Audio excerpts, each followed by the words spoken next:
दोस्तों, कैसे हो आप सभी। आशा करती हूँ आप सभी स्वस्थ होंगे।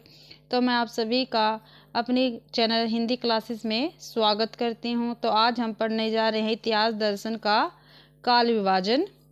ठीक है, तो हम आज क्या पढ़ने जा रहे हैं? काल विभाजन। ठीक है भैया, आपको भी पता है हमारे अलग अलग लेखकों ने अलग अलग हमारा हिंदी साहित्य लिखा हुआ है। किसी ने आलोचना के बारे में लिखा, किसी ने हिंदी भाषा का अध्ययन लिख दिया, किसी ने हिंदी साहित्य लिख दिया, किसी ने हिंदी साहित्य की भूमिका लिख दी, किसी ने आदिकाल की भूमिका लिख दी, किसी ने संवेदना का इतिहास लिख दिया। ठीक है, ऐसे ऐसे करके हमारे कई लेखकों ने अलग अलग हिंदी साहित्य का इतिहास हमारे सामने प्रस्तुत किया है। और उसी हिंदी साहित्य का अनेक लेखकों ने अलग प्रकार से काल विभाजन भी किया है। लेकिन सर्वमान्य सबसे पहले जिसका सर्वमान्य हिंदी साहित्य का इतिहास है, उसका काल विभाजन है, वो है शुक्ल जी। तो हम सर्वमान्य किसका काल विभाजन पढ़ते हैं? शुक्ल जी का। और सबसे ज़्यादा इम्पोर्टेंट भी यही है, शुक्ल जी का जो साहित्य हिंदी साहित्य का काल विभाजन है, सबसे ज़्यादा यही इम्पोर्टेंट है। और इसमें से ही हमारे क्वेश्चन देखने को बनते हैं।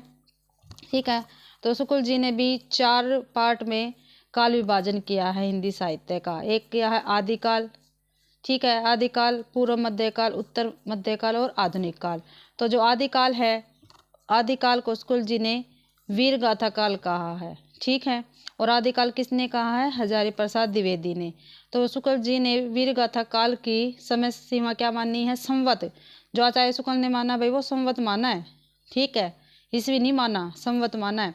संवत 1050 से 1375, ये किसकी मानी है? वीर गाथा काल की, जिसको हम आदिकाल कहते हैं। ठीक है, उसके बाद भक्ति काल। भक्ति काल के शुक्ल जी ने समय सीमा मानी है 1375 से लेकर 1700 संवत तक। ठीक है, और भक्ति काल को शुक्ल जी ने क्या कहा है? पूर्व मध्य काल। क्या कहा भाई? पूर्व मध्य काल। ठीक है, पूर्व मध्य काल कहा है शुक्ल जी ने भक्ति काल को। उसके बाद रीति काल को शुक्ल जी ने क्या कहा है? उत्तर मध्य काल कहा है। सीधे सीधे पूछ लिया जाता है भाई, उत्तर मध्य काल रीतिकाल को किसने कहा है? तो हमारा आंसर क्या होगा? शुक्ल जी ने। ठीक है, भक्ति काल को पूर्व मध्य काल किसने कहा है? शुक्ल जी ने। गद्य काव्य को नहीं, आधुनिक काल को गद्य काव्य किसने कहा है? तो शुक्ल जी ने कहा है। ठीक है, तो देखो भाई, रीतिकाल को शुक्ल जी ने क्या कहा है? उत्तर मध्य काल। ठीक है, इसकी समय सीमा क्या मानी है? संवत 1700 से लेकर 1900 तक। और आधुनिक काल को क्या कहा है? गद्य काल। ठीक है, संवत 1900 से लेकर 1984 तक समय सीमा शुक्ल जी ने गद्य काल की मानी, यानी आधुनिक काल की मानी है। ठीक है, और आप सभी को पता है संवत में से -57 ईस्वी में, देखो संवत है, इसमें से -57 कर देंगे तो ईस्वी में हम आ जाएंगे। ठीक है, उसके बाद हजारी प्रसाद द्विवेदी ने, आप सभी को पता है, काल विभाजन आदिकाल नाम से क्या? भक्ति काल से, रीतिकाल से और आधुनिक काल से। ठीक है, अब देखो आदिकाल का नामकरण किस किस विद्वान ने किस किस आधार पर रखा है। ठीक है, आदिकाल का नामकरण देखो भाई, तो आदिकाल का नामकरण आचार्य शुक्ल जी ने किया है। आदिकाल को क्या कहा है आचार्य शुक्ल जी ने? वीरगाथा काल। डॉक्टर ग्रियर्सन ने क्या कहा है? चारण काल। डॉक्टर राम कुमार वर्मा ने क्या कहा है? संधि एवं चारण काल। ठीक है, जो राम कुमार वर्मा है, इन्होंने संधि काल भी कहा है और चारण काल भी कहा है। और चारण काल और किसने कहा है भाई? ग्रियर्सन ने भी कहा है। देखो, ग्रियर्सन ने भी चारण काल कहा है।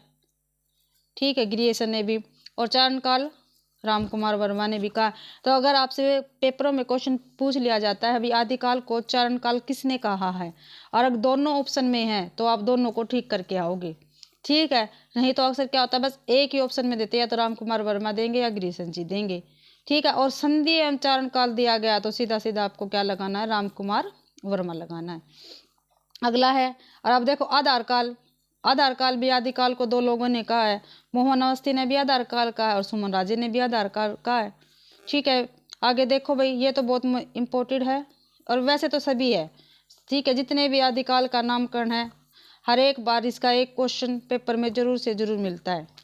ठीक है, महावीर प्रसाद द्विवेदी ने बीज वपन काल कहा है। ठीक है, राहुल सांस्कृत्यायन ने क्या कहा है? आदिकाल को सिद्ध सामंत काल कहा है। विश्वनाथ प्रसाद मिश्र ने क्या कहा है? वीर काल। क्या कहा भाई? विश्वनाथ प्रसाद मिश्र ने वीर काल। और उद्भव काल किसने कहा है? वासुदेव सिंह ने। उद्भव काल वासुदेव सिंह ने। और अंधकार काल किसने कहा है भाई? आदिकाल को। देख लो, अंधकार नाम भी दिया गया आदिकाल को, तो किसने कहा है? कमल कुल श्रेष्ठ जी ने कहा है। ठीक है, अगला है भक्ति काल को भाई गिरीशन जी ने क्या कहा है? गिरीशन ने कहा है श्रवण युग। ठीक है, और श्याम सुंदर दास ने क्या कहा आदि भक्ति काल को? श्रवण काल।